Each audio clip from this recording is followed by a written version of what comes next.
Welcome to the Cincy PostCast. I'm your host, Kevin Wallace, and before we get into today's episode, I want to tell you about our sponsor, Streetside Brewery. These guys are an awesome brewery over in the Columbia Tusculum neighborhood on the east side of Cincinnati, and the venue is just great. It's sort of that perfect mixture of local bar and modern craft brewery that is just a blast to be hanging out in. I love going there, watching Reds, watching FCC, especially when they're on the road. It's a really good time. Coming up this weekend at Streetside, they have a fundraiser for Ukraine that is in conjunction with Ukrainian runners in the Flying Pig. On Saturday, May 4th, they got live music in the tap room from 3 to 6. It's Gary Birch and the Blamers. And then, always a fun time, the Flying Pig watch party. Bright and early, 7 a.m., watch the runners go by, drink a beer in their honor, okay? If you're not out there running, you can cheer them on, clap them on. Always a fun time. There's also live music as well, starting at 8:30 from Jim Kelly. So lots of cool stuff coming up at Streetside. Check them out. And like I said, they don't make a bad beer. They're a really, really, really good local brewery. And we are so thankful to them for sponsoring this episode of the PostCast. And on this episode of the PostCast, well, we thought we had an episode all lined up and arranged nice and neat for you. And then there was some late breaking news. So yes, of course, this podcast starts off with a conversation about Aaron Boupendza, the latest injury news. And boy, there's a lot to unpack with this news. We tackled that in part one with a guest. And then in part two, we actually were able to speak to Roman Celentano, starting goalkeeper, hopefully this weekend for FC Cincinnati, talking about his time at FCC, his time in college, and anything and everything in between. Is a very fun interview with Roman. I think you're really, really going to enjoy it. And we wrap it all up with a preview. Like I said, I'll call it a preview of the Orlando City match this weekend. You put it together and you have, in my opinion, one of our best episodes ever of the PostCast.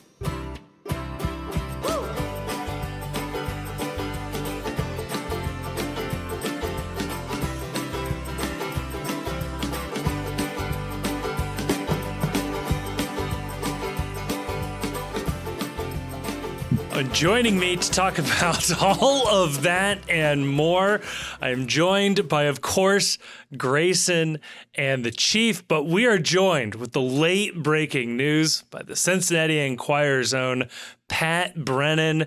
Pat, happy to have you here, buddy. How you doing? I'm okay tonight, guys. This isn't how I planned on spending my Wednesday night, but, Me neither. No. wait. My wife questions why I spend my Wednesday evenings doing this, but yeah, I mean, wild times in FCC land. There's no reason to beat around the bush here. The club announces Aaron Boupendza with a broken jaw requiring surgery, out 6 to 9 weeks. Oof, Pat. Yeah. What's going on here? Well, I think for the most part, what we know is what the club has revealed. And then you kind of color that with some of the recent happenings around Aaron on and off the field. And it paints not a great picture of and for Aaron at FC Cincinnati right now. We're talking about one of your designated players, which this club knows from years ago, not recently, but years ago. You need to get a certain level of production and end products from your designated players.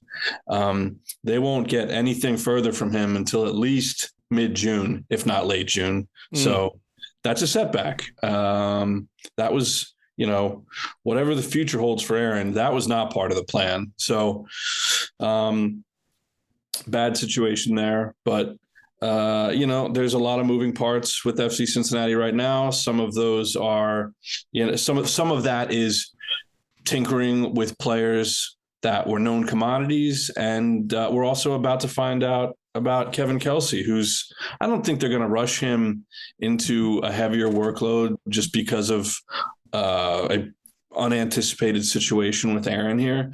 But, you wonder if certainly you're going to be counting on more from Kevin than maybe you initially anticipated. So there's a lot going on right now, and speedy recovery to Aaron, obviously. Right. But the team's got a situation to sort through here. Yeah. So yeah, please. Before you jumped on, and when we were doing a little bit of show prep on this, which I know that'll shock people that we actually talk about the show before we record. Well, it's a peek behind the curtain. Pat jumped on at 9:06. So we had about 6 minutes of dead air to figure out what we were going to talk about. We had to talk to one another, which is always a disaster waiting to happen.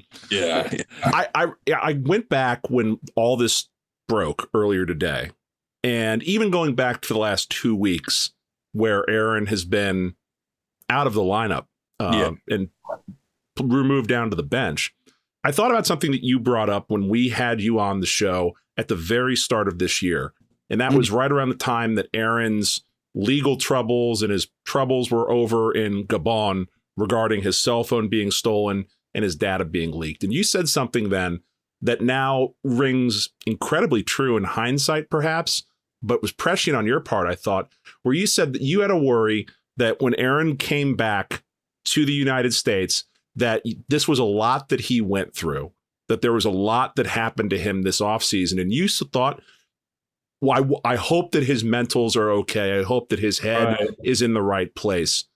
Do you get a sense at all that, independent of this injury, of where Aaron Boupendza's head is, where his mentals are, and just what has been going on with him since this season started? Oh, that's a really good question. Now, I think it's also fair and interesting to account for preseason, where Aaron was really tearing it up. So good. 6 goals in 4 games, right? So there's that piece of the story here, which doesn't jive with, that comment I made, and then how that relates to what we've seen unfold since the regular season started and they got back up north from Clearwater. But I think it has been a different Aaron Boupendza. Aaron, I can only speak to what we see of training and what I experience in the locker room, but there's a different demeanor. There's been a different demeanor about Aaron. I haven't conducted an interview with Aaron yet in 2024, for one thing. And I've approached him several times after matches, just as I did last year. And, last year there was clearly a honeymoon period where he was scoring at a good clip last year. Yeah. Clearly it was choppy with him and Lucho and some of the other guys up top.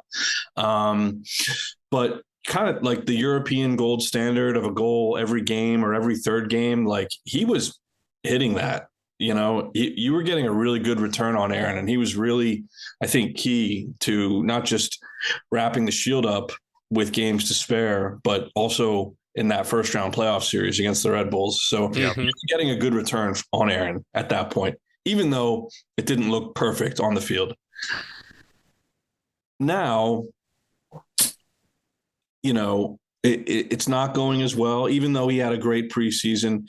From the start of the year, he would respectfully, and I want to emphasize respectfully, there was never a point of contention between he and I, but he's turned me down on interviews in the locker room several times, which is, just a significant departure from that honeymoon period last year. And that it's also well within his right to not sure. These guys aren't obligated to talk to me. And they can tell me no, however they want to. He was pretty respectful about it, to be fair to him. Well, that's nice. Yeah. Because not everyone is. And that's not just an FC Cincinnati thing. It's just a general rule across sports. Guys can tell you no, however they want to. But, that sticks with you, I think, as a reporter, especially because I would approach him kind of anticipating that he'd be agreeable to interviews, having done them last year at a fairly steady clip, even though there's certainly language is a challenge for him as a predominantly French-speaking individual, but he would kind of power through that to the best of his ability last year. And well, I can't say if he would have been up to power through it again this year or not, just because the interview hasn't happened. So look, that's the extent of my interactions with him. And when you don't get to talk to someone because they don't want to talk, it's hard to dig too much deeper than that. I'm kind of left to draw conclusions for myself. And, that's not stuff I can think that stuff to myself, but it's not really fair to talk about that in a public forum. So I think Aaron is changed. I don't know. I can't, like I said, I can't say if it's because of all the stuff that was crammed into his off season. And some of that was really probably reasonable to think, traumatic, right? Like, yeah. And, I think recently the Gabonese Football Federation had another news release regarding Aaron's staff. Now, my understanding is he remained in good standing with FC Cincinnati throughout all of that recently. But, it's more noise coming from his corner of the locker room that if no one else is hearing it, he's hearing it. So it's fair to wonder, Chief, if the mentals are sorted out there. I don't know, again, just to be clear, but I wish, and I had emphasized to FC Cincinnati recently that I really wanted to talk to Aaron because I thought maybe he'd like to address some of his productivity issues on the field and some of the other stuff in his own voice, and maybe that was something he would feel good about. And now he's going into surgery tomorrow, I guess today when people hear this, but it's tough. It's really tough for me to know what's going on there. I tried my best to, get inside the mind there, but it's obviously a lot of bad things. There's been an accumulation of stuff there for Aaron. Certainly. I think that's fair to say. Yeah. It hasn't been easy this year, on or off the field, but even on the field, put everything else aside, it just hasn't gone that smoothly. And we've seen him now benched because of his performance. At least that's what it appears. I mean, to be clear, I don't think that that's ever been explicitly explained to us. Do you have any... I don't know. Do you have any insight on that? Is this a performance thing? I think it's performance related. I think, Pat Noonan is really good. I mean, he's like a total pro of a manager, I think. And we are yet to encounter a situation with him where he has really thrown anyone under the bus. That's just not something he does. Yeah. But I think in his own way, he's not calling people out. I'm trying to find the right phrase here. He's not calling people out, but he's giving honest answers to fair questions about the performances of his players. I think he was very clear about why Corey Baird was dropped. I think either for the Montreal match in mid-April or before that. Yeah, I think Red Bull. Right? You're okay. Yeah. Well, whichever one it was, I think Pat was very clear that, this is performance related. I'm paraphrasing here, but I have to make the decisions that are in the best interests of the collective. And I think to my recollection, he used some of the almost exact same wording regarding Aaron. And, he emphasized the positive after they won Saturday against Colorado. And he pointed out that he thought for the limited minutes Aaron got against the Rapids, he showed pretty well. He almost scored from midfield on a pretty heady little play that I don't think too many people were expecting, but it was a good call by him to take that chance. Would have been an incredible, last performance before getting injured, right? I mean, if you have to sign off for an injury, That's the way to go, right? Keep the goalkeeper from 65 yards. It's the opposite of an Irish goodbye in that situation. Yeah. So, got a little sidetracked there, but yeah, it's been rough going for him in general here. And I've seen it in some of the comments online where I don't know, people obviously feel bad for the guy. Like, let's be clear. Like, there's a couple of like different versions or silos of this that you people are processing this in a few different ways. Yeah. I think that's being generous, but sure.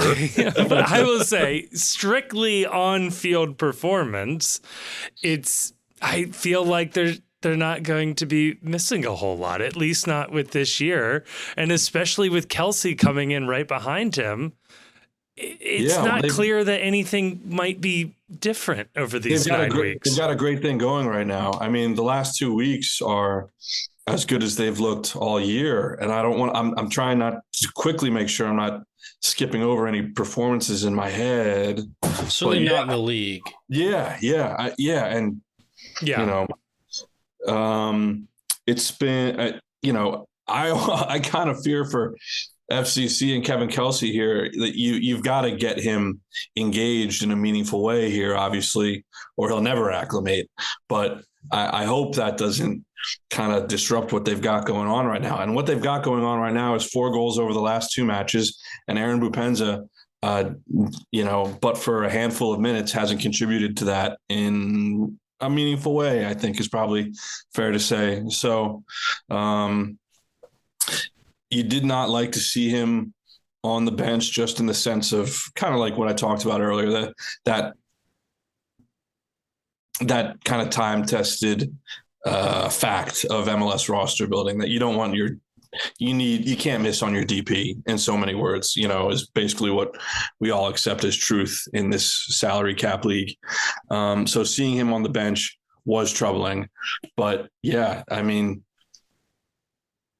would you take the results, or do you care who's doing the work if the results are there and the performances are there? No, I don't. Well, I don't think FC Cincinnati fans do. Not for now, anyway.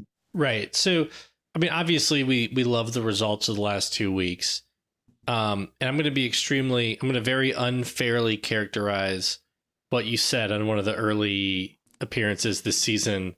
That this is like a rebuilding year. I did say that. Or something to that effect, right? Yeah, I did. I said that. Absolutely. But,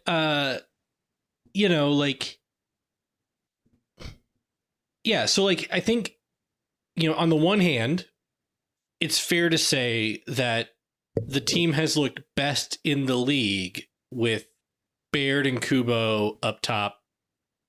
So no DP striker. I'm not saying like Boupendza specifically, right? But like, how far can you really expect a team to go with like the Baird and Kubo ceiling versus, productive DP striker? You know who was a productive DP striker once? Brenner? Yuya Kubo. Well, productive is charitable. Before he got here. Yeah, okay. But he was the lead scorer in 2020 when he was a DP striker. So. Was that you that pointed that out to me? We pointed out to Tom Bogert. I don't know if we pointed out to you. But. With 3 goals, by the way, so don't get too excited about that performance. He's already hit this year. Right. Yeah, it's a my weird thought one. on like, don't they like? I guess the way of restating my question is like, if they want to like win anything this season, don't they need a productive DP striker? Or are they fine rolling with, Baird and Kubo? I mean, okay, so look, for one thing, I think ideally you're going to get some more consistent end product eventually at some point out of Kevin Kelsey. So maybe they see him picking up some of the slack there, right?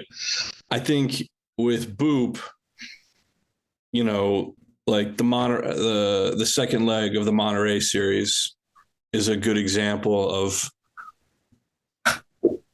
why it's frustrating, and like a player like that is so tantalizing and frustrating. Mm-hmm. You know, out of absolutely nowhere, the guy almost bikes in the goal of the tournament.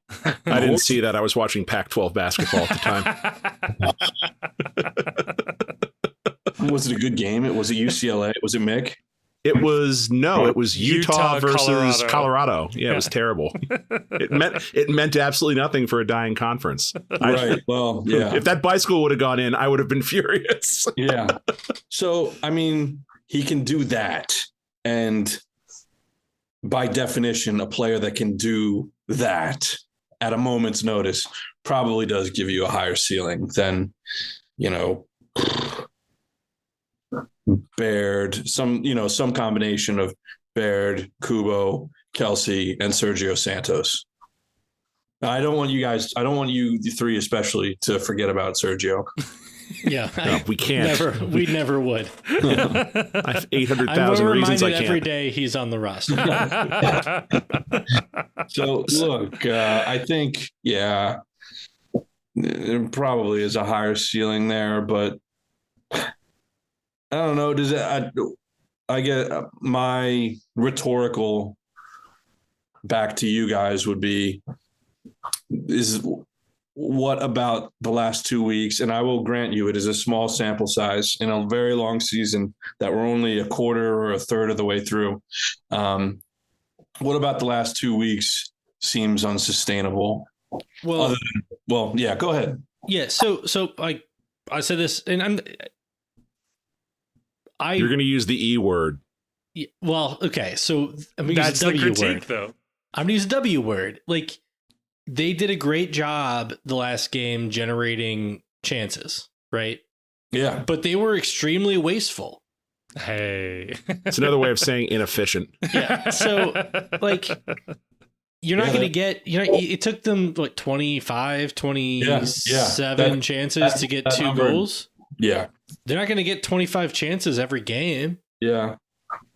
Yeah. But what if they do, but they're still only scoring 1 or 2 goals a game? Champagne problems, boys. Yeah, champagne problems. I guess that is champagne problems at that point. But, like, do you think this team has 3 goals against MLS competition in them right now? I don't know. I mean, Lucho's 1, right? And then you just got to hope. Yeah, that's the other thing. We're talking about strikers here. Like, you're going to get so much from Lucho, too. So it's probably fair to include him. And Orishano getting better and getting more aggressive. Maybe Orishano starts scoring. Yeah. Pavel maybe gets a couple of goals in. Of course. But, like, we needed 3 to take Columbus to penalties, right? Yeah. We needed 3 to take Miami to penalties in the Open Cup semifinal. Yeah, for sure. Who gave you the third one against Miami? You hit Kubo. Forever and always. I don't know. Like, I think about, I look at like games around the league, and I see teams putting up occasionally, right, 3, 4, 5 goals against competition. And I don't think we'll need to ever score 4 to beat anybody with the defense that we have. But you might have to get 3. And you need to at least show that sometimes you can stretch, right? Like for me, like a big part of 22 that San Jose game where they scored 6. Yeah. I was like, this team isn't just good. This team could do something. And they didn't, but they gave Philly like a great game. And, it took Flock scoring his only goal ever for Philly to advance, and they went to the. But that team, like I felt like, had the potential on their day to like go to the MLS Cup Finals. I still think that was true. Absolutely. About 22. Yeah. I don't know. Like, I don't know if this team, as it's currently constituted, is going to be able to like win a shootout against a good team. Yeah. I don't know that they were going to win a good shootout against a good team with the way the form Boop was in. I'm going to take this a different direction. That's true. Take this a different direction for you, Pat, just and ask you this. Obviously, and I want to phrase, again, much like you, I want to phrase this very clearly so that I'm not taken out of context at a later date. Obviously, all injuries are bad. I wouldn't wish, I said this online, I wouldn't wish having a jaw broken on my worst enemy. The idea of not eating solid food for any amount of time sounds awful. I hate using straws to begin with. I always decline the straw with my iced coffee at Starbucks. Because of the environment, right? Yes, obviously. Because I hate paper straws that you wokes are forcing on me. They're inferior. There it is. So with that being said, is there a small part of this organization that they will never admit, especially the coaching staff, that might view this injury as a reprieve from having to deal with a possibly toxic situation of a DP striker who is used to being the focus point of a team on the field, relegated to the bench, and trying to figure out how to work in Kevin Kelsey while also having two other players that are playing well? Did this possibly alleviate a tough situation? I hate the word toxic there. Can we say like challenging? Challenging. Okay. Challenging is fine. Toxic is plastic straws. Did it alleviate a challenging situation? Yeah, potentially. I mean, that we're jumping ahead in the season in our minds and assuming. I mean, I feel like there's a couple underlying assumptions there. One of which is that Boop had flatlined and wasn't coming back from revert. He's not going to revert to any kind of form close to what we saw last year. Am I correct there? Yeah, kind of, but I think more just the idea that it's hard. We all come at this from the point of view that I think we were all of the mind. I don't know if you were of the mind that it would be really hard right now to break up the pairing of Corey Baird and Yuya Kubo if this team is winning and scoring goals. Right. 'Cause it's hard to just give Boupendza minutes to try to work it out with game time because you would be breaking up a pairing that seems to be, doing something. Yeah. And then you have to give minutes to Kelsey at some point, I think, even if they're coming along slowly. Yeah. And at that point, okay, you're Aaron Boupendza. You're used to being a goal scorer. You're used to being on the field. Now you can't find your way back into the lineup as one of the highest paid players on the team. And again, this would be assuming that, the striker pairing of Baird and Kubo continues to be successful. Right. It just seemed like the coaching staff was entering into a potential minefield where you have a very highly paid player who plays at a very high impact position. That's a goal scorer that, has no chance to work his way back onto the field potentially. And a young player coming in, getting minutes when the star player is. And I don't know. I've seen this situation go sideways in so many other places. Sure. There have been a number, not to cut you off, Pat, but there have been a number of teams, I think, that have had a hard time integrating that DP striker who's not performing and trying to just use them as a bench player. Thinking about Niezgoda at Portland, and Charlotte has had their issues. New England's had their issues in recent years, and I'm kind of with Chief. I don't know if there's a good example of our high priced DP striker is really productive coming off the bench.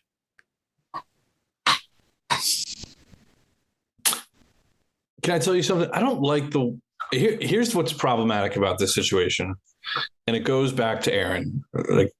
You lay it squarely at his feet, I think, because the way we're talking about him isn't the way we should talk about a professional athlete on a team aspiring to trophies this season. And what I mean when I say that is, whether we're trying to be sensitive to some of the traumas that he's experienced this year, or, humanizing the plight of, and it's easy to empathize with the idea of him being replaced and the frustration that would come from that. But, I don't know how much of a minefield that would really be. You got to work this out in training for yourself. He has to earn the minutes. The game is the game is for performance and the end product. You work it out in training, and the group that is best equipped to work it out is the one that Pat Noonan starts. And then, and on down the line with the guys that get minutes off the bench. But I don't, it just feels like we're handling Aaron in this conversation with kid gloves. He's got to take responsibility for the fact that he has not lived up to the billing this season. 2 goals, a tap in and a goal against Chicago from them playing out of the back poorly. And that's it. Like, however tantalizing I may think he might be based on other goals he didn't score against, like Monterey, for instance, like I said, he hasn't done enough, period. Yeah. It's on him. Yeah. Okay. And you have to handle that like a professional.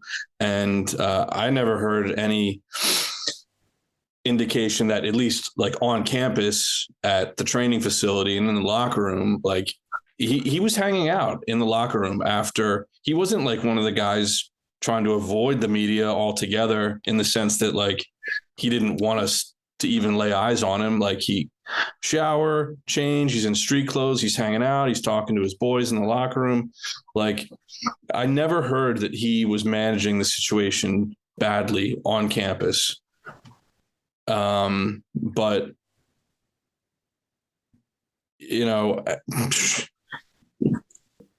whether it's a minefield or not, I just feel like it's on Aaron to, you're the 7-figure. You're supposed to be the man on this team. The money says that. The track record says that to a large degree. He's got to be a pro about it. And, whether or not, again, putting aside the fact that the guy's about to go under the knife, which, no one wants that to happen, obviously. No one wanted him to get hurt. If he doesn't like the fact that, Corey Baird and Yuya Kubo were starting ahead of him, you got to figure that out in training, man. Like, that's on you to solve that. And you do it through performance, and then that's where you get the minutes. And if you don't like further, if you don't like that Kevin Kelsey is in the team now, show Chris Albright. He's watching. Show him in training. He hasn't earned the minutes lately. And, frankly, I think FC Cincinnati is having to address some of these issues that they are because of the lack of performance. So I have empathy for aspects of Aaron's situation right now, but not that one. If he made it a minefield for FC Cincinnati's coaching staff, then I would say shame on him. Yeah. That would be a trademark call sign for, a piss poor professional. Yeah. Well, I mean, let's take the kids gloves off completely here. Chris Albright's been really good at signing players. He's done an amazing job reforming this roster, given what he inherited. Everybody, national media, local media, everybody has said the dude basically doesn't miss on signings. I think Sergio Santos is a fair one to point out as maybe being a miss, especially given the transfer fee that it ended up costing. But how do we view Aaron Boupendza's signing if this is the last time we ever see him play? Well, that's a totally fair question. I'm just going to say my piece for Sergio, and you guys know I'll go. Please defend your man. Say your piece for Sergio, because no way. Yeah. Sergio, and I'm not saying it justified the money.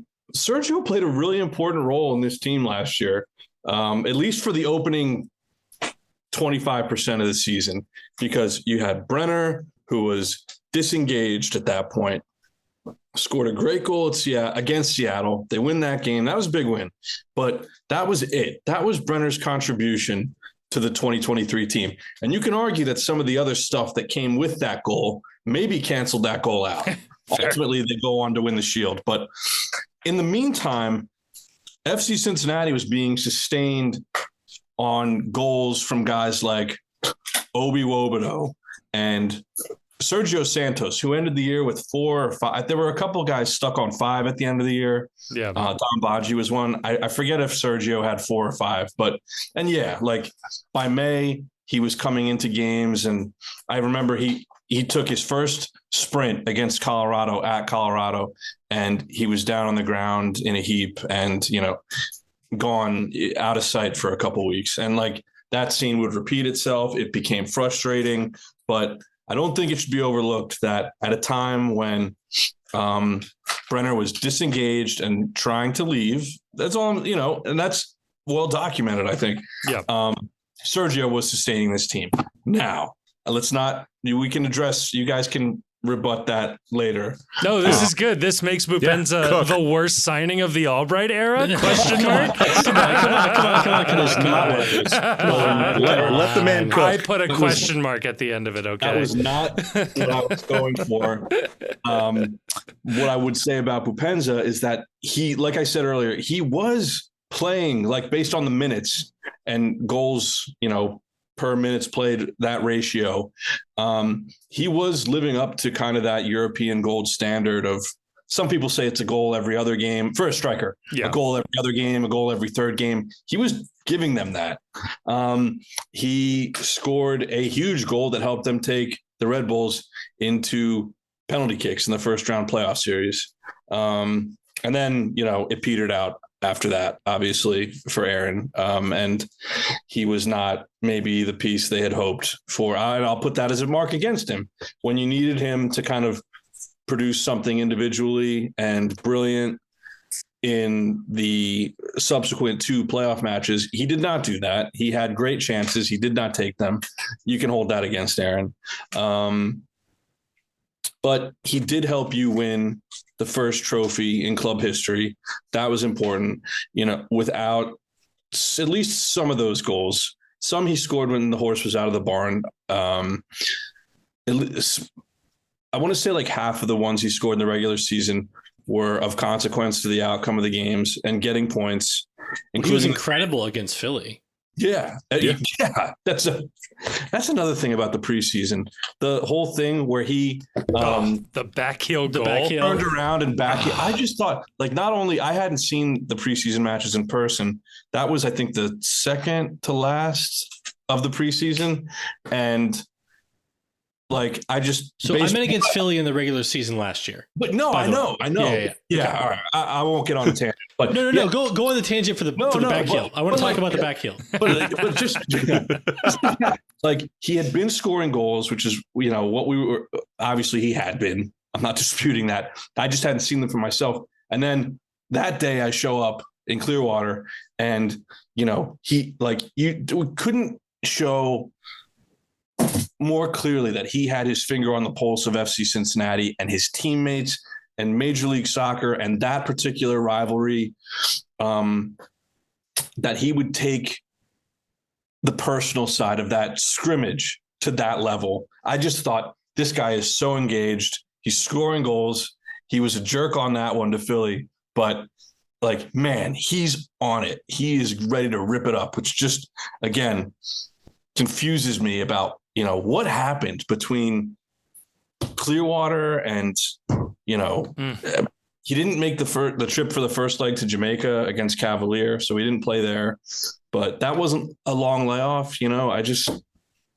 Where did it all go wrong? To quote Train Spotting, one of my classic. Where did it all go wrong? But so I think Aaron. Yeah, the Philly game last year was incredible. Took it over single-handedly, shut the stadium down when FC Cincinnati was cruising toward another loss at Philly. He helps bring the first trophy in club history. It was a meaningful trophy. Don't want to get into the argument about more important than MLS Cup or not. It's a meaningful accomplishment. It meant a lot to the ownership group, to everyone involved, and maybe especially the fans. to win that one. And I think that is worth millions. That accomplishment and bringing Aaron in to help get you over the line is worth. You can quantify that. Would you say $7 million? That's a hell of no, but I think that's a hell of a question. If you went right now, or you went back in 2022 to that ownership group and you said $7 million, and I guarantee you at the end of this season, you will be hoisting one of the two biggest trophies this league has to offer. And you'll get that moment on the field with the trophy. You'll get the celebration for the city. You, as the ownership group, will get to hold this and have the photos of it and take it to your investor meetings and your board meetings and all that stuff. I don't know that they say no to that, even if you tell them it's $7 million and it goes away right after that. Well, the other thing is, like, when Albright, and I think we talked about this last year with the signing, like when Albright would have pitched the signing to management, like a player like Boupendza, yeah, you pay $7 million for him, but this isn't like an investment. Yeah. Like would there have been any sell-on expectation for him? I don't know, man. Not at his age. One of the flip sides to this is that it definitely, it was not, the conversation was not, hey, this is a rent a player, sure, a baseball style deadline deal. Yep. Where the player will be a free agent after the playoffs or at the end of the regular, whatever. The idea, I think, was that he would be there for the long term. I wouldn't say it was, I wouldn't say this move was failed or like a word. I don't know where I'd put it on the best worst spectrum, but in terms of like failed, I would say they got one of the most important things you can achieve in MLS as a byproduct partly as a byproduct of bringing Aaron in, and then you had to course correct midstream earlier than you anticipated. So you can call that problematic. You can call that, maybe there were miscalculations in that. I don't know. You can put it all at Aaron's feet.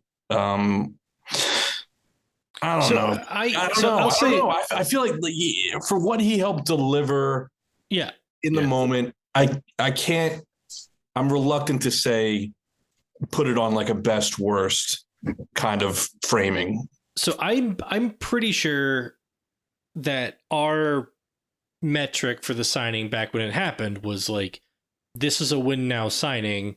If they win a trophy, that was true. True. It's a successful signing. So I'm not going to, I don't think I'm going to be ever convinced that this was like in totality unsuccessful signing. I think it's fair to say, like, it's not currently going how everybody hoped it would go in May of 2024. But like, I think Boupendza would agree with you. No, you made a really good point though, Grayson. It wasn't sold as a rent-a-player kind of thing, but it was definitely, I think, verbatim out of Chris Albright's mouth was, he may have said win now. If he didn't say win now, I don't want to say that was verbatim and direct quote, but if he didn't say that now, that was certainly the spirit of it. That's a journalist right there, folks. I will say that's like the message that we all like me. That's the message we all received. Yes. Well, like whether if it was just based on vibes or well, it's also whatever, the function of the rules was if you brought in a young DP or even left the spot open, you would have had more U22 spots. So not only was it a win now move for last year, it was a win now move for this year as well. Now there's new rules pending coming forward, but this was absolutely a win now move, and they won now then. So all said. Spaceballs approved. So we've asked you, if this is the last we've seen of him, blah blah blah. Do you think this is the last we've seen of Aaron Boupendza?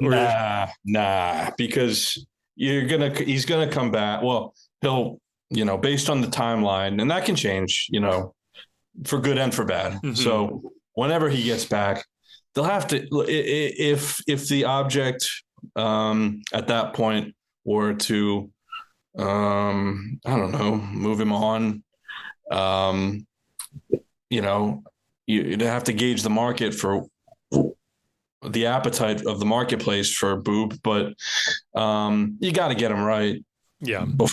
Teams would want to and deserve to, any credible team with that kind of money to spend would, I would think, want to see Aaron at least play, if not scoring, and being a productive member of this team. So I don't necessarily think we've seen the last of him. No, just to put it succinctly. Well, So, I can kind of a think of, two-part question. Sorry, real quick, Grayson. I was just going to say, I can think of one team that would actually be willing to drop some serious coin on a proven striker, but is currently injured. And that is a little team called Udinese. I don't know if you've heard of them. They might be in the market. Rings a bell. I heard they got a striker that didn't pan out recently. Anyway, sorry, Grayson, I cut you off. No, so a two-part question, right? Like, one is like, do you need your jaw to play soccer? and two, like, wouldn't there be like, it may be like another who might actually be better? No. He'd still get yellow cards. Do they have it out for him? The mask itself is intimidating and worth a yellow. Pat, you don't have to answer that. You actually have to interact with these people regularly. Go take a pass on those. Kevin will cut that. It's all right. Oh, So we've talked a ton about Aaron Boupendza, and you've been incredibly generous with your time tonight with us. With the rest of the team, though, just general thoughts. We're about a quarter of the way through the season now. There was a rough spell. Seems like it's righted the ship a little bit in the last 2 weeks. What's your vibe on the team right now as someone that sees them in training, that's in the locker room, that's covering them on the road? Where is this team in terms of where you thought they would be at this point when they started the year? Honestly, I think they're a little ahead of schedule, if we're being totally fair.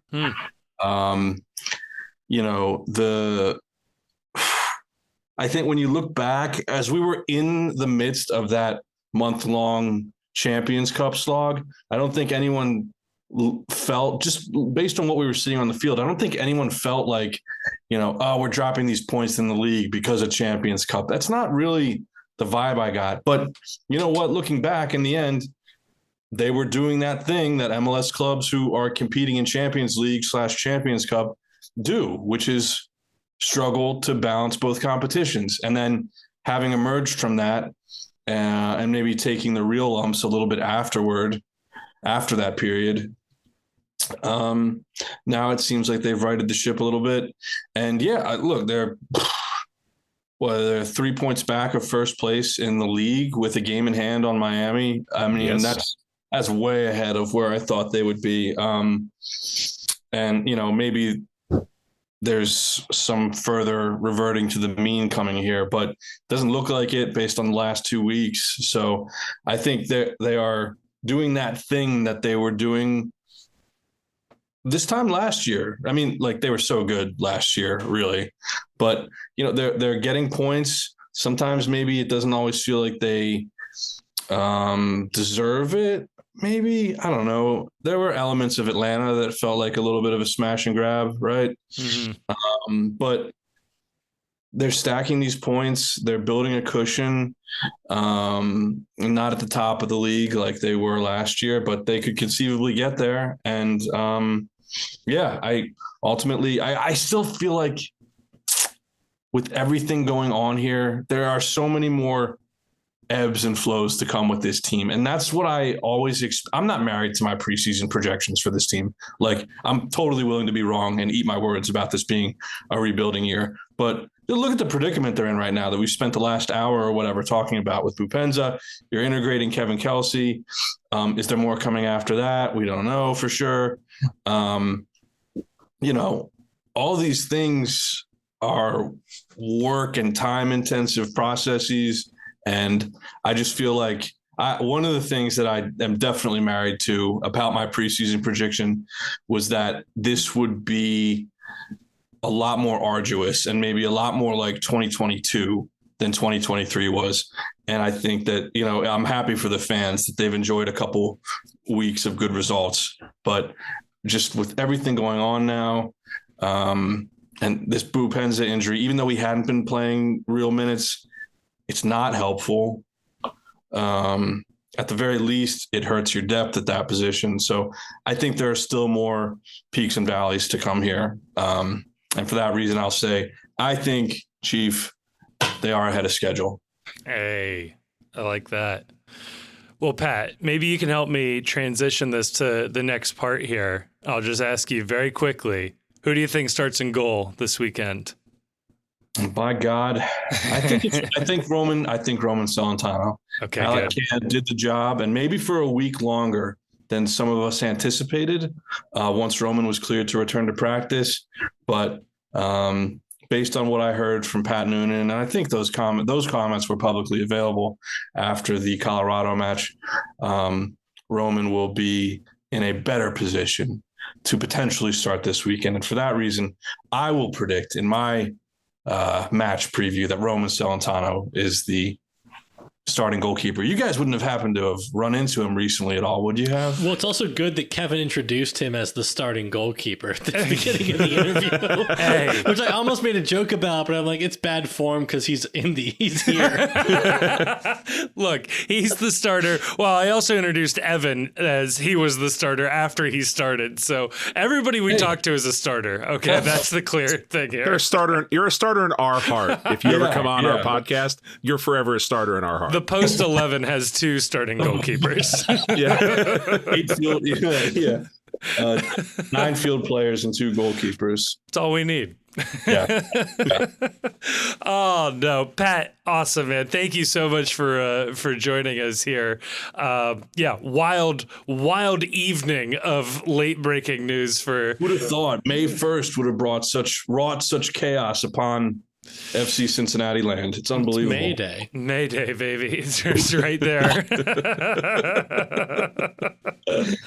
Oh God. Well, we did, in fact, as we alluded to, us without Pat. Unfortunately, Pat was not there earlier this afternoon. We did get to speak to Roman Celentano. That is in part 2. Pretty wild that we had a story that managed to bump an interview with a player here. So enjoy that conversation over in part 2. Part 3, we've got a preview. I'll call it a preview of the Orlando match.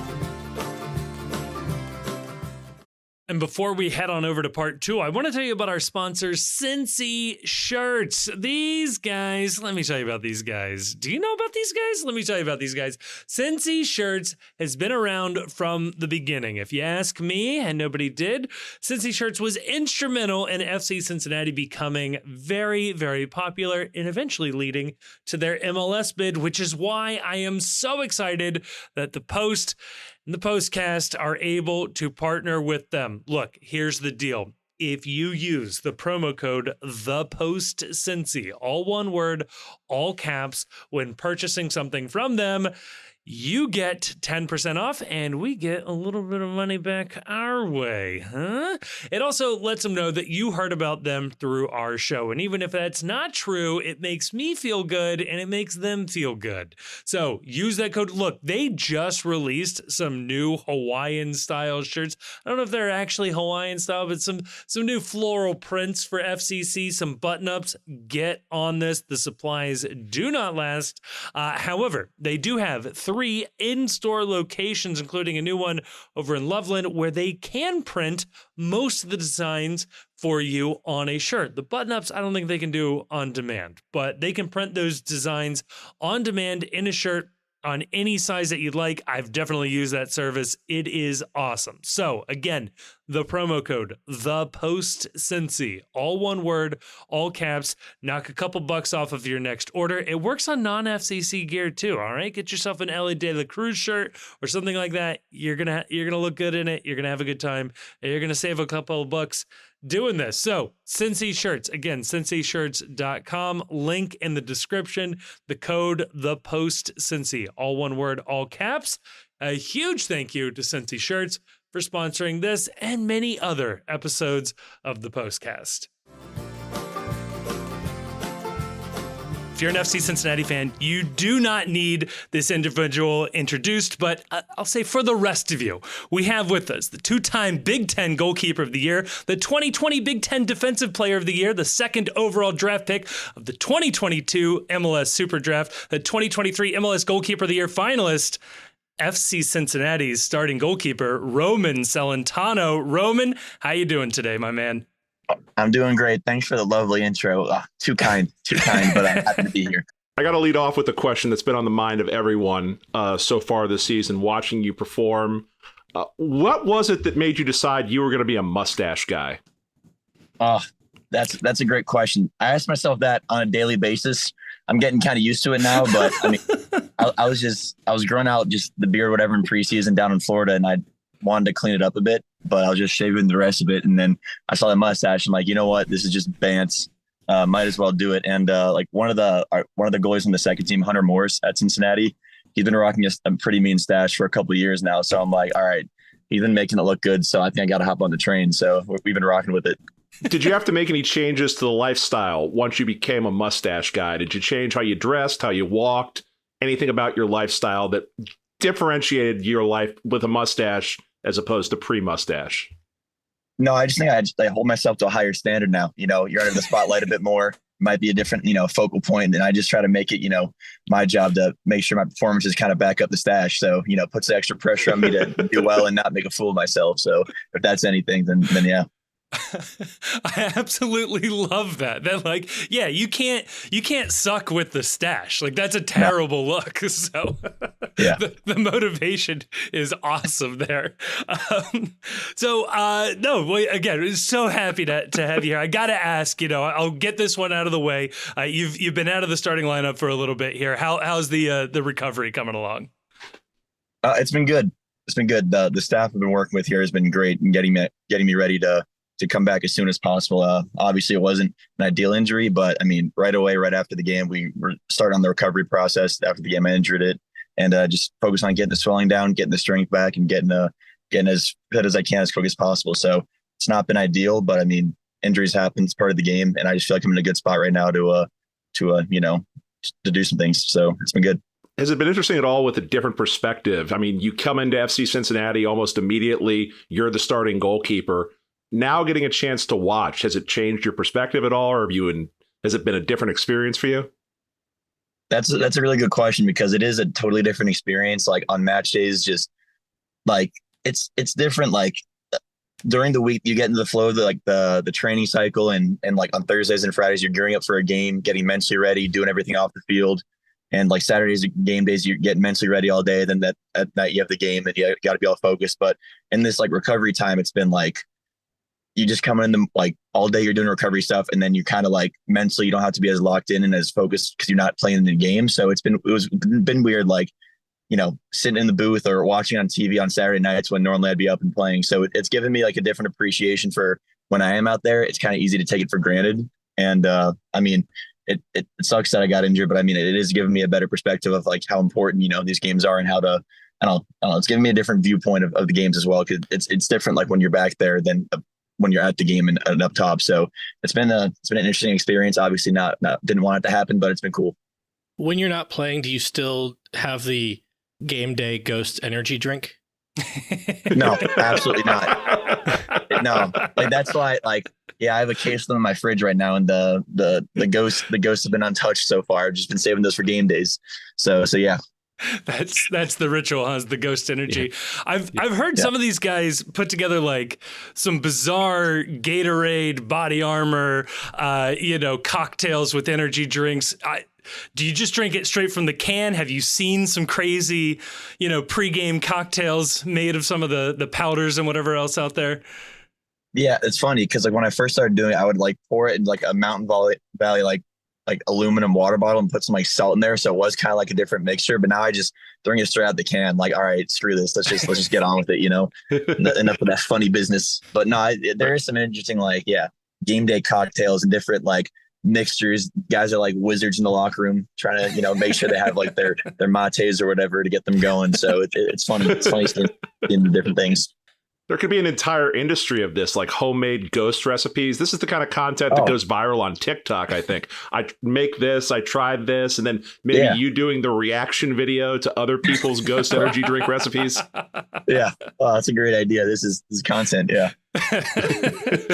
We'll get you in touch with the ghost energy people. We'll see what we can do for you. All right.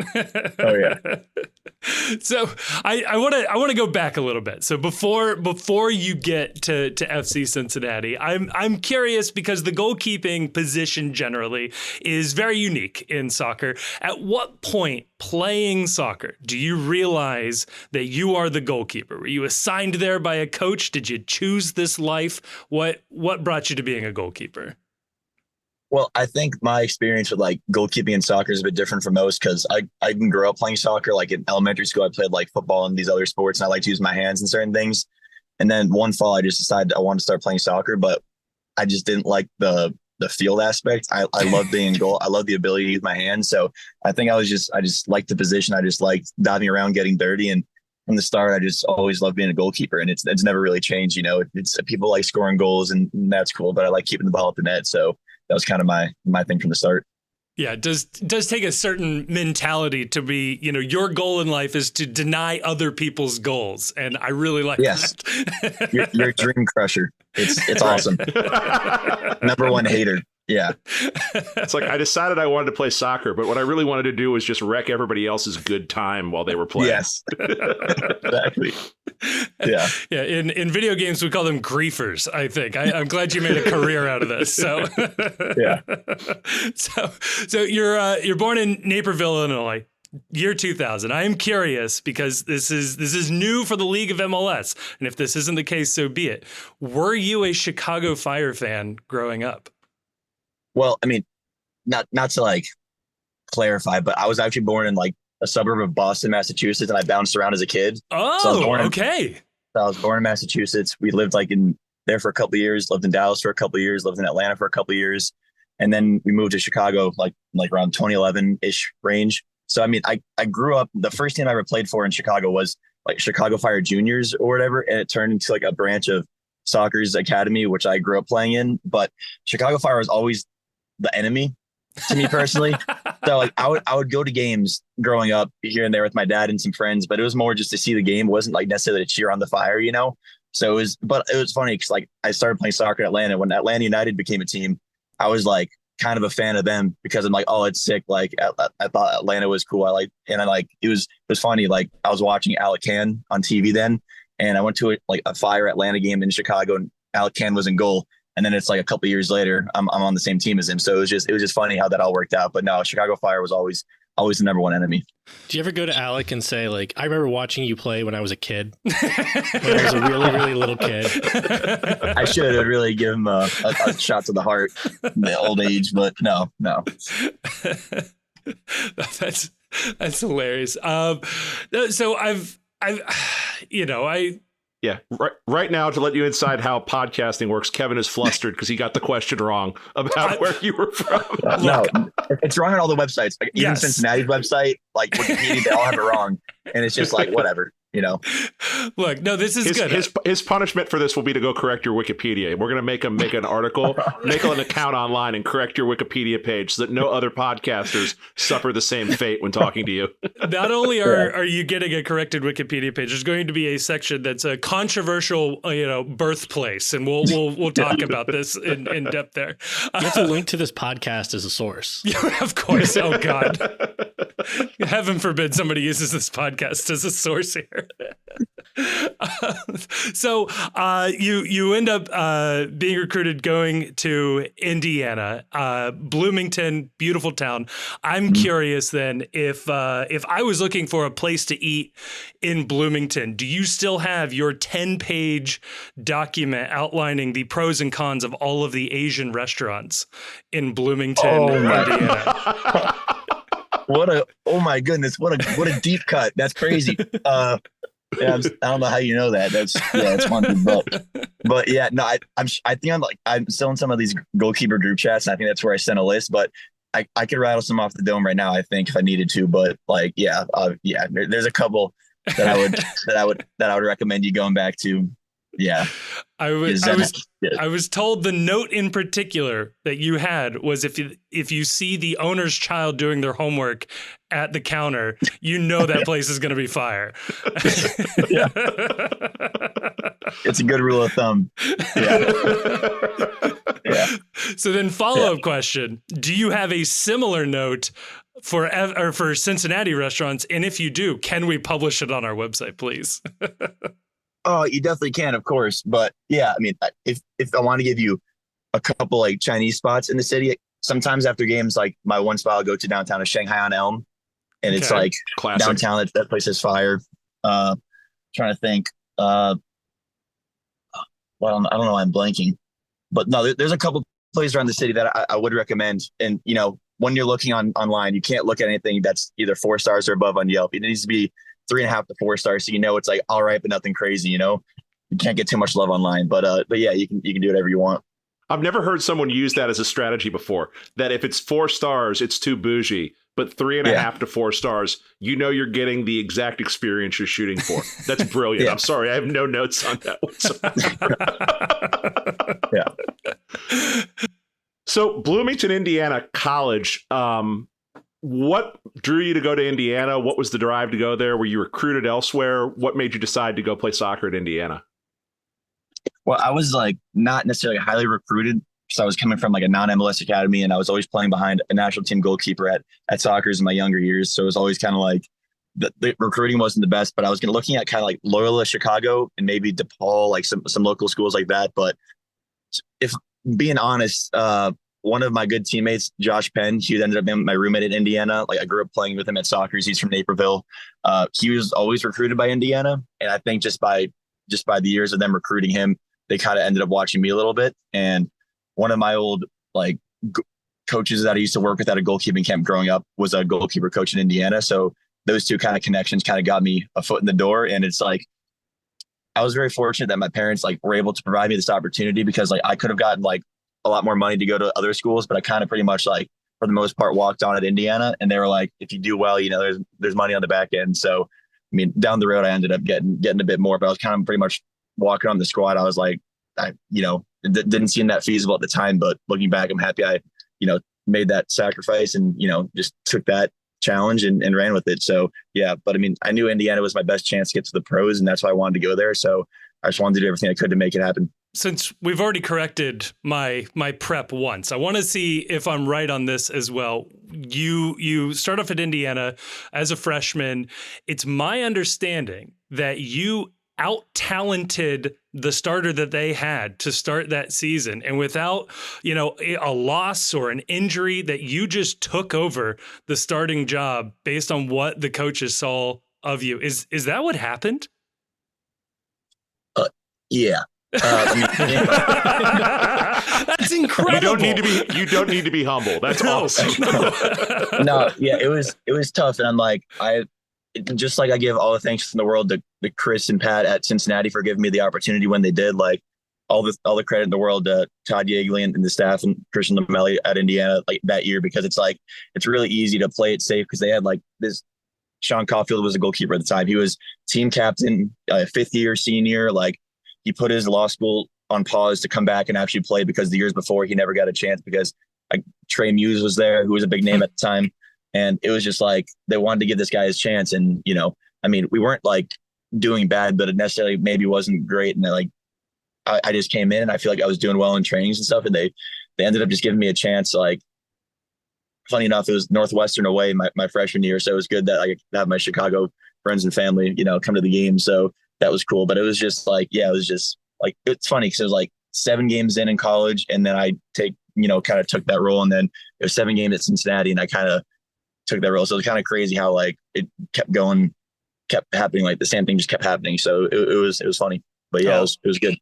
Look out, whoever's on the U.S. men's national team on your 7th call up, okay? Because you're coming. Going for the throne. So I got to ask, you have a great career at Indiana, and then it comes to the MLS Super Draft process, and you get your name called by FC Cincinnati. Was there a small part of you that was hoping, man, I would just love to move outside the Midwest and go someplace like bigger for a change? Oh, for sure. No, like honestly though, like I mean, I was like, I love it in Cincinnati, and like at the time I didn't know it'd be as nice as it is. But honestly, in the draft process, I'm just like anywhere but Chicago. That's all I wanted. Anywhere but Chicago. It's like they never gave me a shot growing up, and I just didn't want to go there. So I'm like, as long as like Columbus, Cincinnati doesn't matter. Like as long as it's not Chicago, but now it does matter. Cincinnati only. But yeah, it was fun.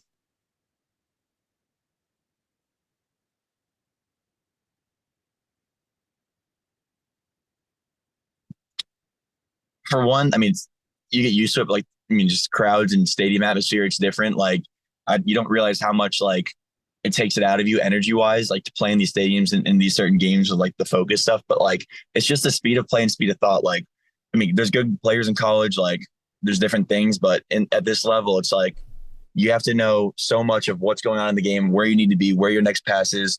Are you in the right position? There's so much like, it's just the processing and that things you have to do at this level. It's just insane. So it's just like, after every game, I'm kind of like mentally fried because it's like the amount of focus that you have to do, like knowing where to be, because the game just moves so fast that you just have to be, working overtime mentally. So yeah, for me, it's just like the focus and the mental processing is just on a different level because the speed is so fast. I'm curious too then, because you have been called up a couple of times now by the U.S. men's national team. How does that relationship work in terms of, you're obviously with your club team, the club needs you to do things. Are you getting notes or feedback from national team coaches saying they want to see X and Y from your game, or are you in touch with them much? I'm curious what that looks like there. It's different for me. Like, I'm sure you could ask like Miles or DeAndre, who actually were more integral as a part. I'm kind of like a periphery player that's like, if I'm being honest, just like I'm lucky enough to be called in at this stage just because like for what they want with their keepers and different things. Like I'm not necessarily one of their guys. So for me, it's just I kind of come in as like a second or third goalie to kind of do trainings, and they just ask me to do certain things at the camp, buy into the program and try to help things out. And, when I leave, it's kind of communication wise. I'm sure for other players, they're asking for more and they're in more contact. But for me, like, I don't really hear much from them aside from when I get called in. But yeah, I mean, I'm always thankful for the opportunity, but for the most part, I kind of know my role. I know kind of where I stand with things, and I'm just working on getting more involved. Yeah. On the subject of like DeAndre and Miles and Matt and all that, when you joined MLS, and especially now, you've got some pretty established, big time, some of the best players that the American player pool has to offer in front of you. Is it a little intimidating trying to tell them where to be and what to do, given the pedigree and the talent and the places they've played at? I feel like it would have been maybe my first year or last year. But I mean, at this point in my career, it's not that I've done a lot, but I feel like I have more of an understanding of how, when we're on the pitch together at the same time, like, it's not that like, oh, I don't know if Matt wants me to scream at him. It's like, no, I have to tell him where to be. I have to tell him I want this ball. I have to do certain things in order for stuff to, go our way. So it's like they expect that from me. And it's like just a demand of the game. And it doesn't really matter who you're playing with. Like it doesn't matter. I don't know, like getting called into camps kind of helps with that, like playing with bigger players and like being comfortable in trainings. But I mean, I also get to see these guys off the field and personally. So when you build that relationship, it gets easier on the field to, have the balls to kind of tell them what to do, even though you think they might be a big player. They're just still, guys at the end of the day. Everyone's, a human outside the pitch. So it's not like they're these untouchable figures on it, even though they're really good players. So, yeah. Yeah. On the teammate front as well, a guy that's been on the team longer than you, Yuya Kubo. I need to bring him up because we as fans of the team follow the team closer than anybody else. We know nothing about this guy. Can you offer us one fun fact about Yuya Kubo? Or make one up if you don't have one. I mean, you just get something going viral. I love that you don't have an answer right away. This is great. No, like the only time I've seen him like outside the pitch, well, one time I saw him in the airport randomly, and then another time I saw him at like, you know, there's a Lifetime gym in like Mason, Ohio, like kind of up north. And I go there sometimes just to do some stuff. But like just one time randomly, he was just in there with one of his kids just running around, and he's just like, "Oh, Roman, what are you doing here?" And it's like one of like it was like a couple of years ago, and it was just really random. But I mean, I don't know if he's such a silent assassin. The way he lives his life, he comes into the locker room, keeps his head down, is in his own world. He's nice with everyone. He'll engage in conversation, but he's just Yuya Kubo. Just what a professional, silent assassin. Anywhere on the pitch you need him, he can do a job. Like whatever you need. Oh, you want a goal? Sure, go up top. You haven't played up top in years. Go score a couple goals. Oh, you need me at wing back? I'll go wing back. Never says a word. Just bags of quality. What a player. We're just so lucky to have him. What a beast. That is the perfect answer. That is everything I wanted. I'm determined to learn one fact, though. At some point before his career at FC Cincinnati is gone, I got to learn one fact.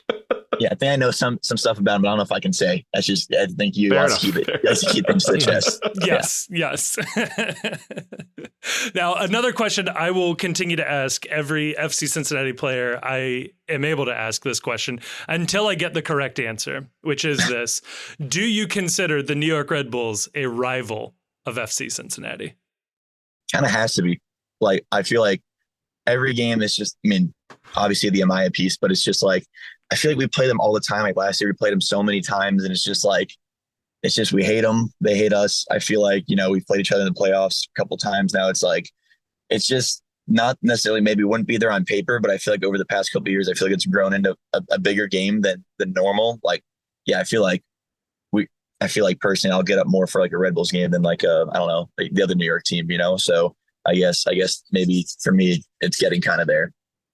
I'm going to take this as a win. That was the answer I was looking for as well. So you're a good friend and friend of our show who's been on a couple of times, Evan Loro, as a former member of the Red Bulls Academy, said he doesn't consider it a rivalry because the Red Bulls think everyone is their rival. So that's such a Jersey answer. It really is. Yeah. On that note, you guys seem like you have a really, really good goalkeeper room right now. And it's been interesting in that in the last 4 weeks or 5 weeks or so, we've seen everyone in the goalkeeper room get a start and play well. Specifically with Evan, what was it like to see him get that first MLS start after how hard and how long he'd worked professionally playing this game and never really getting that opportunity before? Yeah, like you said, he's waited like 8 years for his opportunity, being behind Robles at Red Bull for like however long, like the longest streak of starting in a row for like an MLS goalie.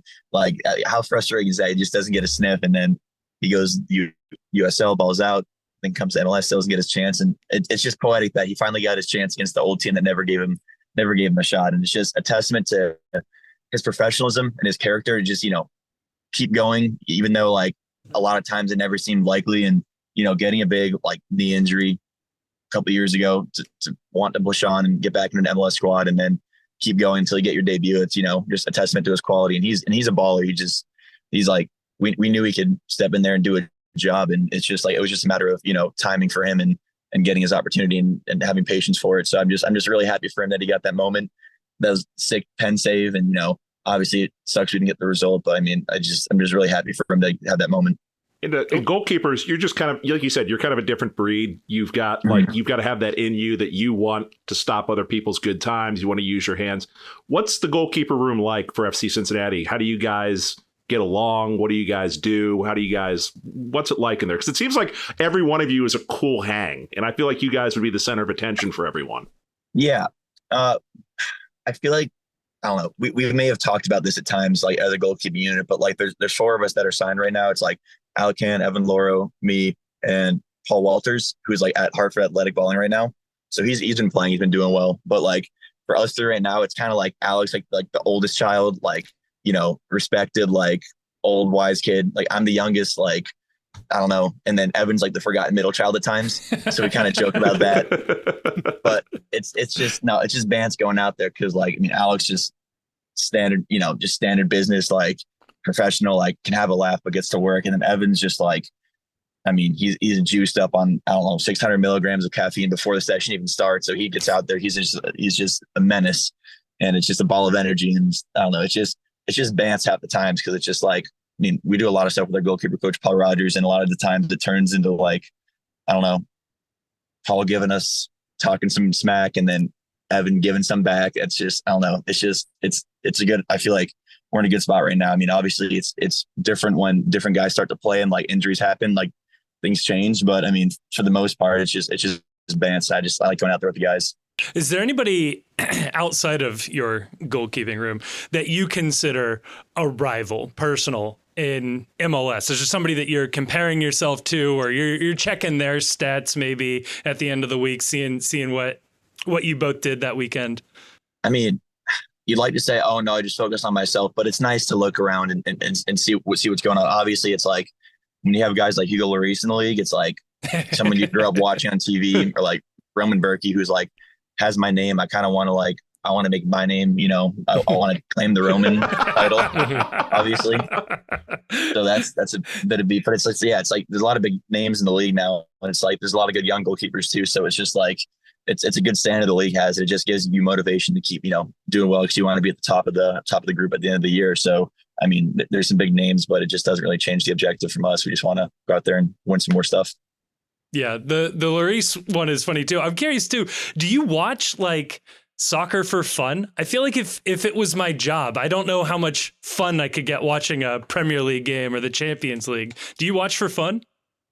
Oh yeah, for sure. Like, I mean, we have the Champions League on the day, big day. I mean, I'm a Chelsea fan, but this year I haven't watched maybe as much Chelsea as normal just because like it's been shambles and hard to watch at times. But I mean, the relationship I have, it's not as like necessarily as like honeymoon fun as it was when I was growing up and just pure joy. It's a bit different now. Like sometimes I'll watch games just because I want to watch how different keepers play more than just like watching a good game. But I mean, I still watch it more than I thought I would at this point. So I'm happy that I still enjoy it a little bit.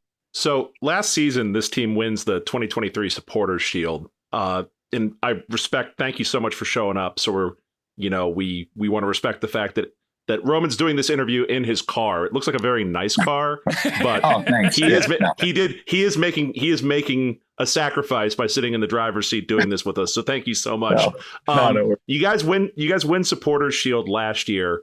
Obviously things didn't go the way the club wanted or any of us wanted in the Eastern Conference Finals. Coming into this year and now about a quarter of the way through the season, what are the goals that you guys have for the team this year, and how do you think you're doing progressing towards them? Are we feeling good about the season? Where are the vibes at currently? I don't know if I can really speak on like straight up like we want to have this many goals, we want to have this many wins, but it's like I feel like we're a team that's built to win. So I think every week we just go out, we focus on what do we need to do to get ready to beat the opponent that's in front of us, because that's the most important thing. And one of those key things I think is like limiting set piece goals. Is like it was something like Paul Rogers, the goalkeeper coach, was worked on, and until this last weekend, like we hadn't let up any set piece goals, I don't think, on the season. So that's one of like a little thing that like is as much of a controllable as you can have that builds a championship team. So yeah, our objective is to do as well as we can in the league and try to win the Leagues Cup and the MLS Cup, and I feel like that's what our aim should be, because we have a good group, good staff, good players, and I mean we're just going to try to keep winning games and winning championships.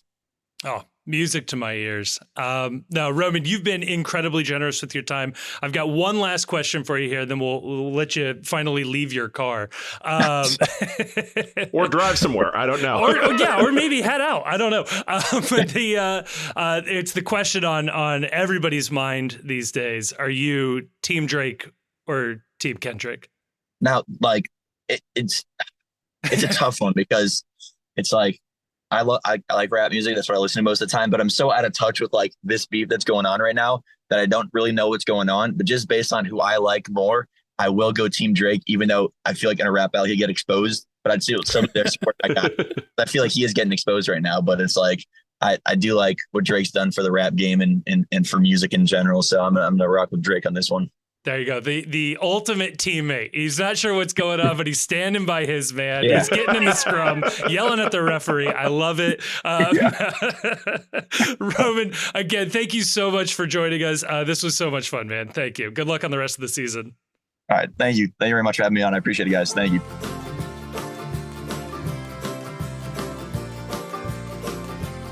All right. And here we are, part 3. After all of this, we have a match coming up this weekend, gentlemen. We are going to have to watch live soccer coming up.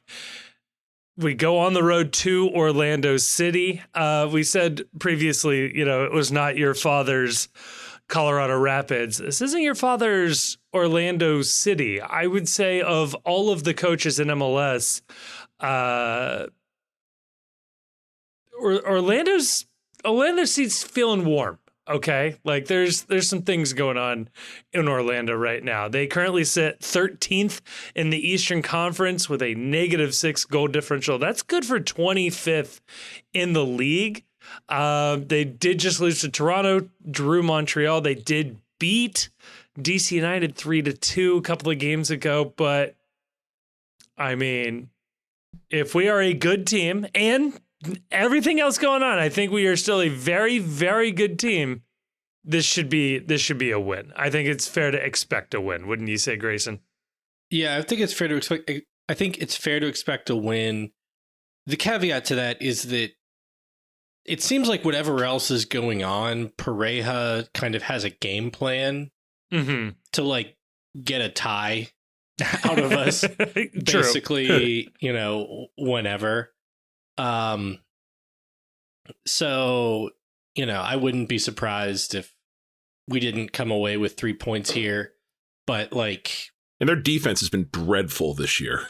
Yeah. So for all the reasons that Kevin said, you got to go in expecting a win. Yeah. I think it's fair. I think you go in expecting a win just because this team seems like it's turned the corner offensively enough to where I don't worry about them generating chances and generating goals like I might have if we were having this conversation 4 weeks ago. Yeah. There are some issues that FCC has had defensively over the last couple of weeks. It's been a really, really long time since this team's kept a clean sheet.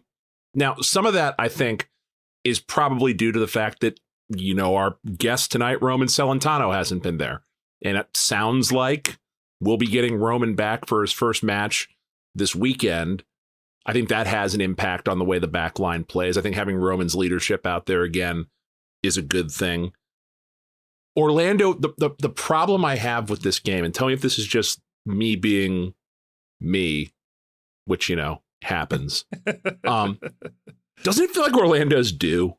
Because, this is a pretty good team. They were neck and neck with us last year in terms of results, form of play. Well, they would have won the Shield if we didn't exist. Yes. Right. Yeah. And they were it only takes a couple of stumbles to knock yourself out. So that means for most of the season, they're pretty damn good. Basically as good as we were. Yeah. Beat us, in fact, if I remember correctly, down the stretch last year. It was our first home loss in the league. Yeah. Yeah, I think that's right. Or it was our first outright home loss. It was our first outright home loss because we lost on penalties. Yep. Yeah. So, it just feels like this team isn't a 13th place team. And their defense, the one thing that's really just stunning about this Orlando team is Orlando has historically, at least in the last couple of years under their current regime, they've been a pretty solid defensive side. They've been a pretty compact, difficult to break down defensive side. And they're just leaking goals this year. Their defense is awful. And I just, I don't expect that to continue. So Janssen, I don't know how to say his name. I don't want to know how to say his name. He was the hipster pick for Defender of the Year last year. Yeah. I don't think he was a finalist, but there were a lot of people who were just if you know ball, Robin Janssen is the MLS Defender of the Year. And like I think that's silly. I mean, I don't know ball, but No. I thought that was silly. I still think it's silly. But like he's an annoying player, which means he's probably a pretty good center back. He's got a very punchable face, if nothing Yeah, else. right. He's like the guy from Orlando that like that's the guy that 5, 6, 8 minutes into the game endears himself to the fans to earn boos the rest of the game. Yeah. And you know, Gulacy, it seems like he's been pretty bad this year, but like historically, he's like a really good goalkeeper. I'm glad you brought up the goalkeepers here because right. Well, I'm not sure they're gonna have their backup this weekend. So yeah, their backup keeper, whose name is a tricky like Mason one to pronounce. Stardahar or Stadahar or something like that. The man looks like WWE wrestler Dexter Loomis's brother. Like it's uncanny the resemblance between the two. Him and his wife arrested for disorderly conduct, but not with each other. They're arrested. This is the rare occasion. Okay. Where two spouses are arrested with each other, and it's okay to joke about. Because what apparently happened was they were out at some club that had some god-awful name, like Triumph or Walt Disney World. Or like, Trustworthy or... Sir. There's going to be a Bravo reality show about it, whatever it is. Yeah, it sounded like a place that I would never tier nightclub. As in TIER. Yeah, and it looks like it's because it's got multiple levels. It's clever that way. Yeah, and first of all, I don't like nightclubs, period. Second of all, like I had a not into bottle night. Service, Grayson. No, I'm not. Not gonna go there. But I had a night at a tiered nightclub in Madrid one night. It was like had like 8 floors and like each one was like a different vibe. And I was talking to like this.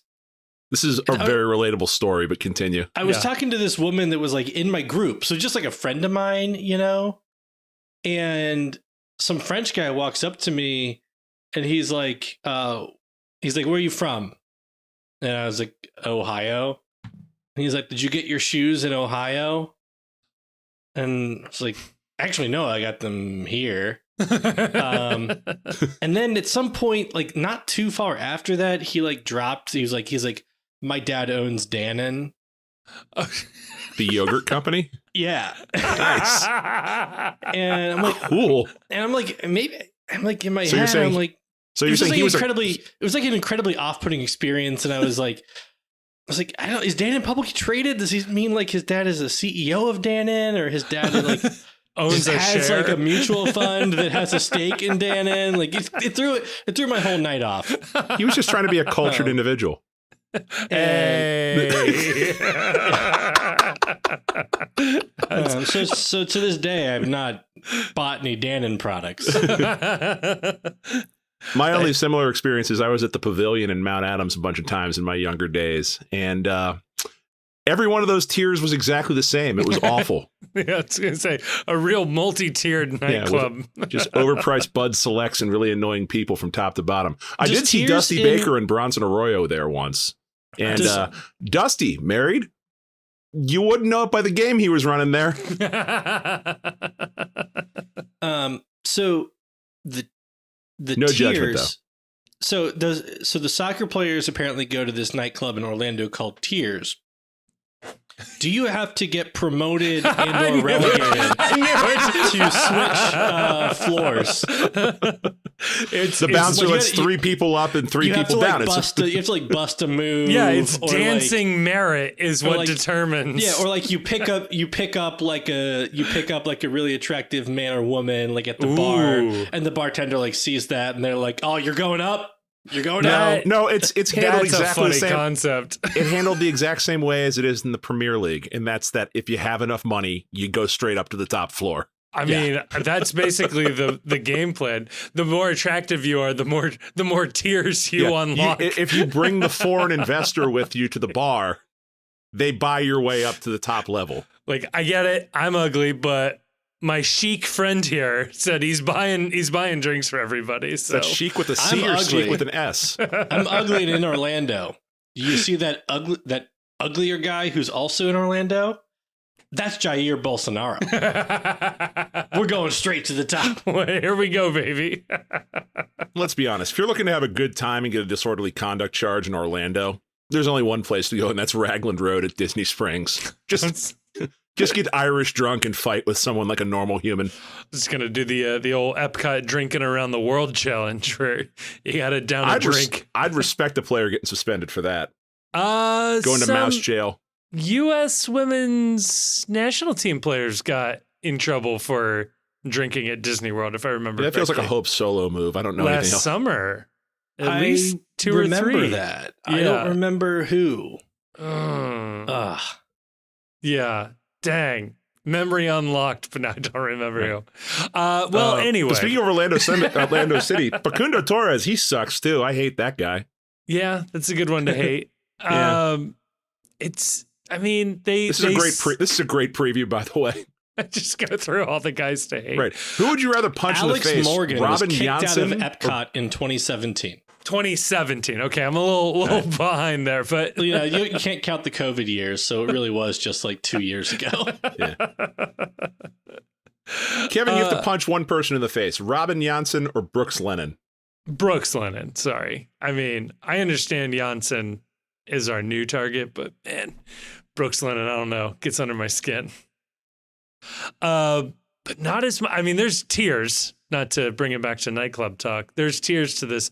Aaron Long is a little higher up on that, and Maxine Chanot was probably even higher. Yep. I was going to say Chanot is like... Orlando low-key has one of the worst airports in North America, too. It's just hell on earth. It always is way too humid, and there's way too many people screaming and having an awful time. Yeah, it's always tough. They do have a Chili's that you can ride an escalator to. The escalator exists only to take you to Chili's. Speaking I think of that's kind of cool. I don't know why. Some names you should keep an eye on.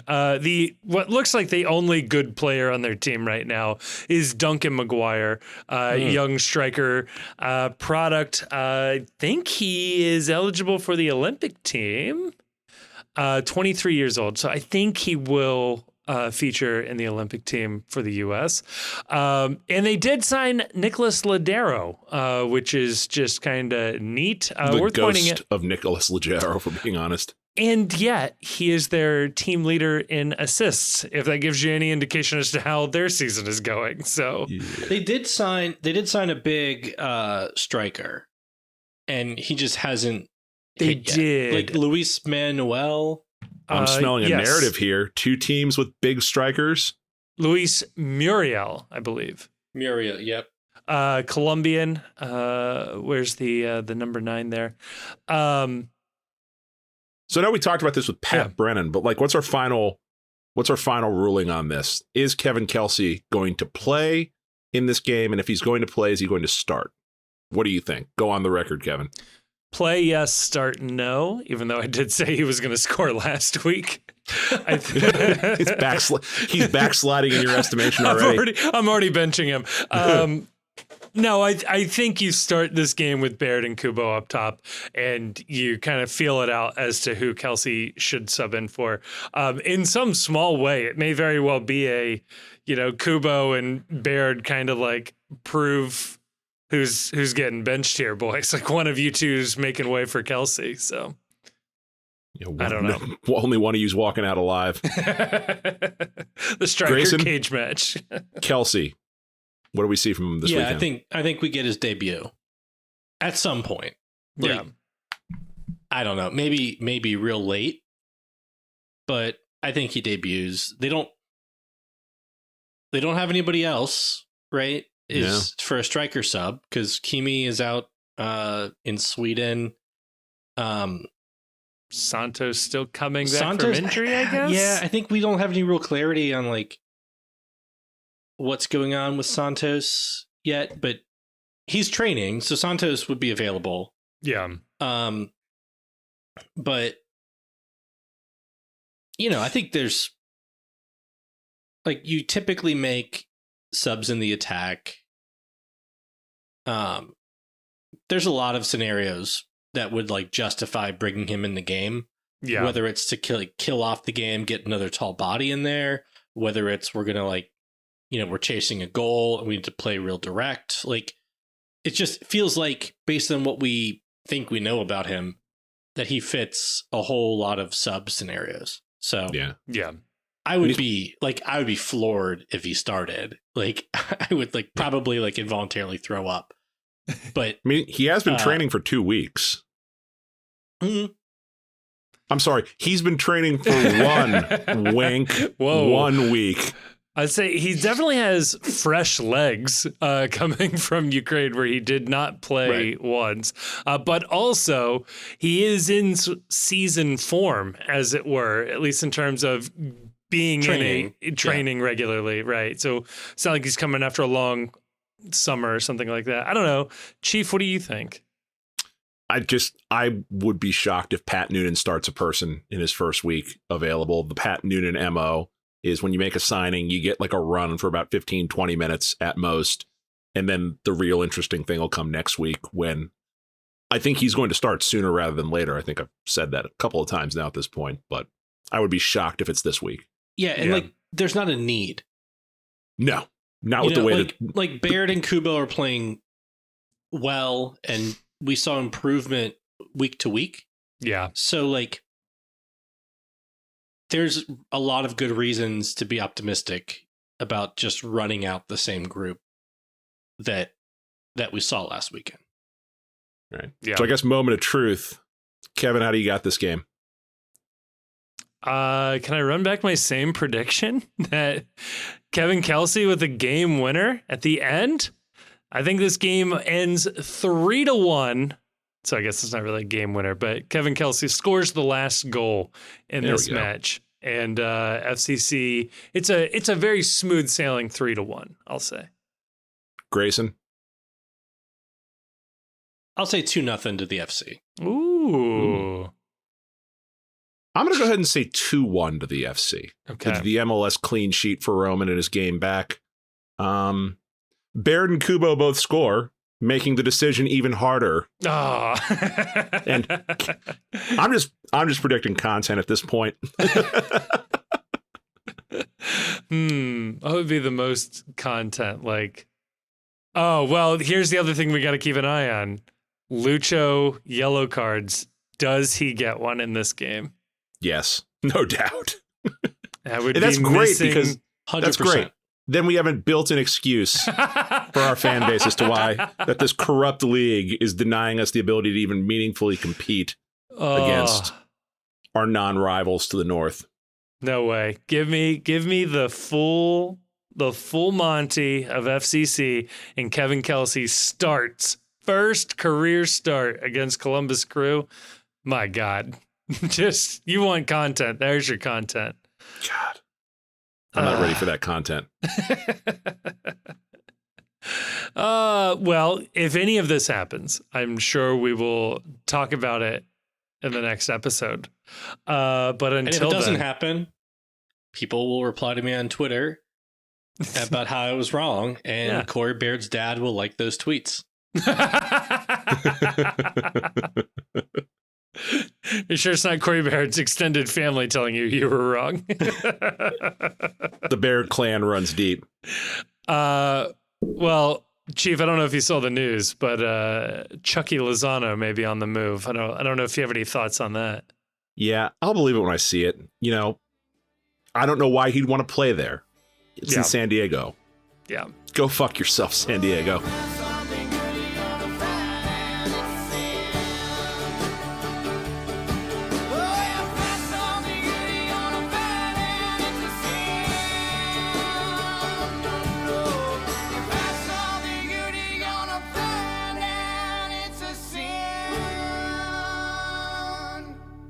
Thank you so much for listening to this episode of the Cincy Postcast. It is a production of The Post Cincy. You can check us out at thepostcincy.com or just click a link in the description to check out some of our written work. It also has links to our social media accounts across all sorts of different platforms, including YouTube, where we are trying to do more and more video content. Please, dare I say it, like and subscribe and leave a comment.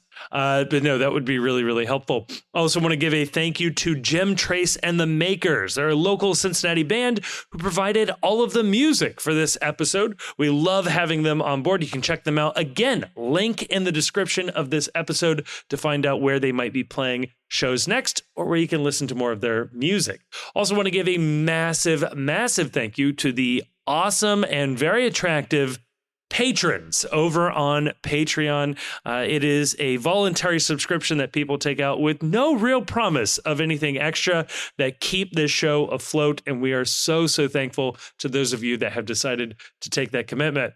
If you do like the show, or at least just want to engage with other people who have listened to the show and want to talk about FC Cincinnati, MLS, soccer, or really anything else, you can go on over to Discord. Again, link in the description. Lots of links in the description where you can find a link to the Discord. That's where we are keeping the conversation going 24/7. It feels like it's a really fun group of people in there just talking about FC Cincinnati and, like I said, just about everything else.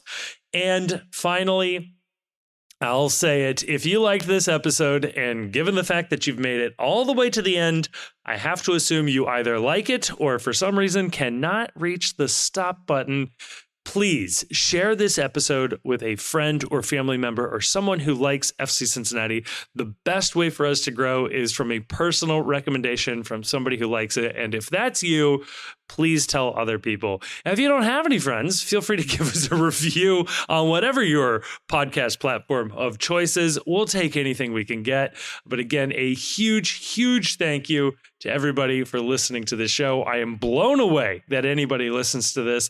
So again, I well and truly mean this. Thank you so much for listening.